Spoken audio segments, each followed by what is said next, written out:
A'udzubillahi Bismillahirrahmanirrahim. Alhamdulillahirabbil wassalatu wassalamu ala asyrafil anbiya'i wal mursalin wa ala alihi wa sahbihi ajma'in. Rabbi shrah li sadri wa yassir li amri wahlul 'uqdatam min lisani yafqahu qawli. Amma ba'd.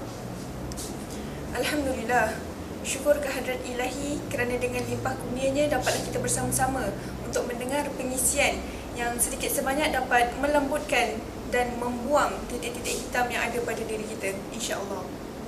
Tajuk kenapa berputus asa begitu dekat dengan jiwa hamba yang selama ini tewas dengan ujian dan musibah. Sebagai seorang Islam, kita perlu yakin dan percaya bahawa ujian yang diberikan oleh Allah kepada kita adalah untuk menguji tahap keimanan dan bukannya sebagai suatu kezaliman. Sebelum saya mulakan pengisian pada hari ini, suka untuk saya memberikan mafhum daripada ayat 216 surah Al-Baqarah yang berbunyi, boleh jadi kamu membenci sesuatu padahal ia amat baik untuk kamu, dan boleh jadi kamu menyukai sesuatu padahal ia amat buruk bagi kamu. Sesungguhnya Allah Maha mengetahui sedang kamu tidak mengetahui. Sadaqallahul azim. Hadirin yang dirahmati Allah, hidup yang diberikan kepada kita ini merupakan suatu ujian. Jika tiada ujian, maka tiadalah kehidupan. Ia bukanlah bermakna kita perlu menjemput atau meminta ujian itu datang kepada kita, tetapi kita perlu bijak, berusaha semaksimum mungkin untuk mencegah ujian itu daripada datang kepada kita.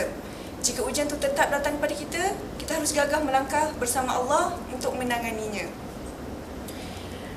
Bayangkan hidup ini sentiasa dipenuhi dengan kesenangan.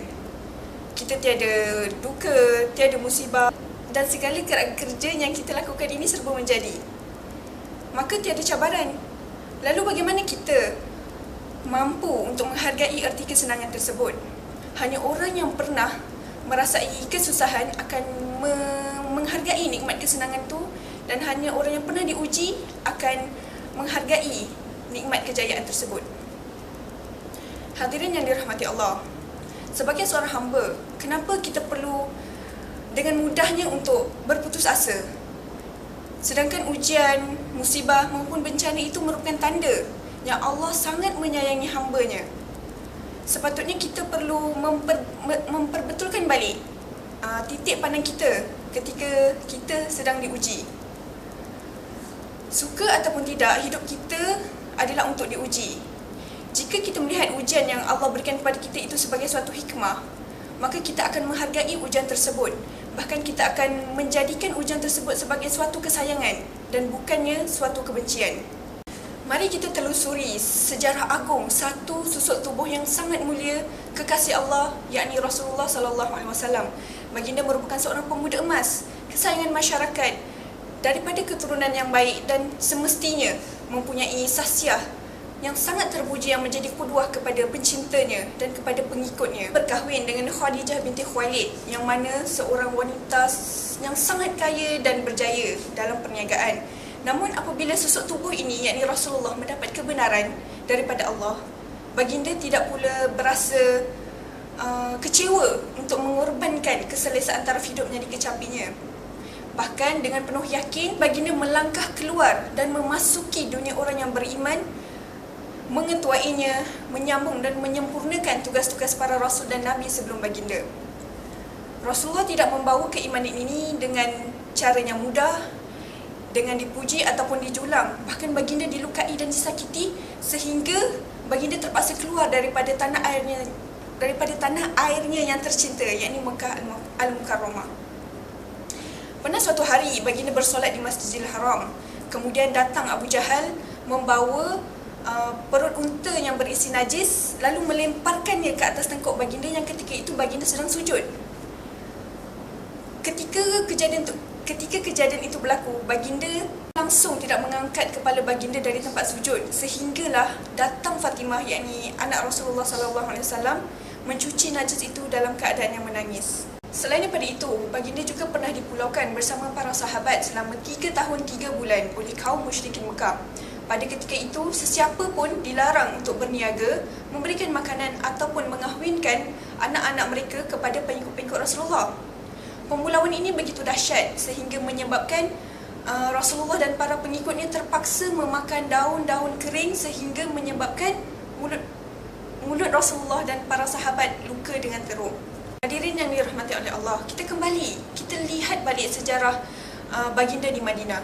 Walaupun baginda berjaya membina kerajaannya sendiri di Madinah, baginda tetap menerima dugaan yang sangat kuat daripada kaum munafik. Di Madinah juga bermulanya zaman peperangan demi peperangan antara orang Islam dengan golongan kufur. Berikut merupakan perjalanan hidup baginda yang penuh dengan dugaan dan ujian. Tetapi persoalannya, adakah baginda pernah berputus asa dalam menyebarkan dakwah dan menyampaikan risalah-risalah Allah Subhanahu Wa Taala? Jawapannya semestinya adalah tidak. Kita sebagai seorang hamba yang hanya diturunkan dengan ujian yang sangat kecil dari Allah, seharusnya mengambil ibrah dan pengajaran daripada sirah-sirah baginda. Kesusahan yang mencengkam akan membuka puluhan pintu kesenangan. Mana mungkin sesuatu yang Allah berikan kepada kita itu adalah untuk perkara yang sia-sia. Bahkan semuanya membawa manfaat kepada kita. Sebagai seorang hamba, kita perlu memotivasikan diri dengan melihat betapa pentingnya ujian sebagai salah satu cara untuk kita menghapuskan dosa. Dalam hadis riwayat Bukhari dan Muslim, tidaklah seorang mukmin itu ditimpa musibah tertusuk duri ataupun lebih daripada itu, kecuali dengannya Allah akan menghapuskan sebahagian daripada dosa-dosanya. Berdasarkan hadis tadi, alangkah azabnya jika dosa-dosa yang kita lakukan di dunia ini dibalas ketika di hari akhirat kelak. Biarlah kita berjumpa dengan Allah itu dalam keadaan yang sangat bersih dan dalam keadaan kita sudah bertaubat. Menempuh ujian dengan sabar dan redha adalah cara yang paling baik untuk kita menghapuskan dosa. Ujian yang ditimpakan ke atas seorang hamba adalah bertujuan untuk mengajak kita sentiasa bersangka baik dengan Allah. Berkata Allah dalam satu hadis qudsi, mafhumnya, aku berada di atas sangkaan hamba-hambaku dan aku akan bersama mereka ketika mereka mengingatiku. Riwayat Muslim. Hadiah bersangka baik adalah ketenangan jiwa. Dengan bersangka baik ini, hati kita akan melihat hikmah di sebalik ujian tersebut. Hikmah sesuatu ujian akan menjelma sama ada dalam keadaan kita sedar maupun tidak kita sedari.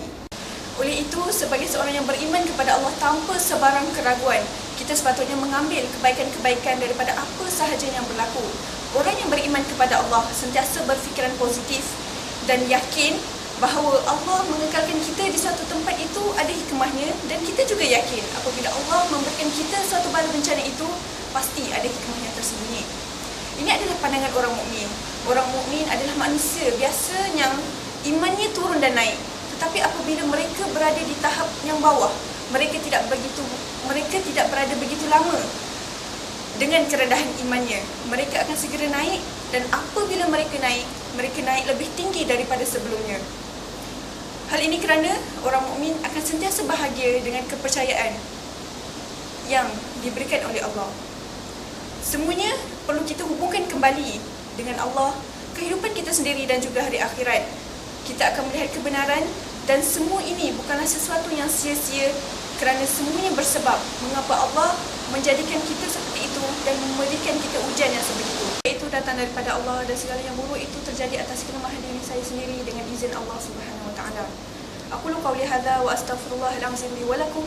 Wassalamualaikum warahmatullahi taala wabarakatuh.